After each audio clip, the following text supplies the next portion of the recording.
Birthday pick के तौर पर मैं आपको जो स्टॉक देने जा रहा हूँ वो है जुबिलेंट फार्मोवा। ओके, यहाँ पर खरीदारी करने की राय है। ये एपीआई और जेनरिक प्रोडक्ट्स और पार्ट्स बनाने वाली कंपनी है। स्ट्रॉन्ग प्रेजेंस है इसका अमेरिका में, और रेडियो फार्म बिजनेस इनका अमेरिका में जो अब बहुत अच्छा कर रहा है।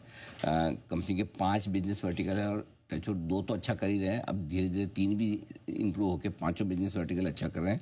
और इनका जो फिल एंड फिनिश बिजनेस है, बॉक्स नहीं business, fill and finish business है, बिजनेस में अच्छी वैल्यू क्रिएशन होने की वहाँ पर संभावना है।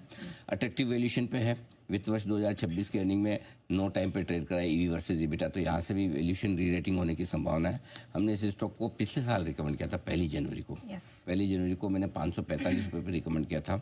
मेरा 3 साल का लक्ष्य था 1200 का, लेकिन वो 3 साल का लक्ष्य 1.5 साल में आ गया 1200, और तब हमने 1500। अब यहाँ पे 3 साल का भी इसलिए देता हूँ कि आप इन्वेस्टमेंट के हिसाब से 3 साल में अगर कोई स्टॉक डबल होने की पोटेंशियल रखता है तो वो बहुत बढ़िया माना जाए। मतलब इससे ज़्यादा लालच करना ठीक नहीं, ये भी लालच ही है। ओके, तो इसलिए 1 से 3 साल के लिए आप इसको होल्ड करिए। टारगेट 1500, 1700 और 2000 के रखिए।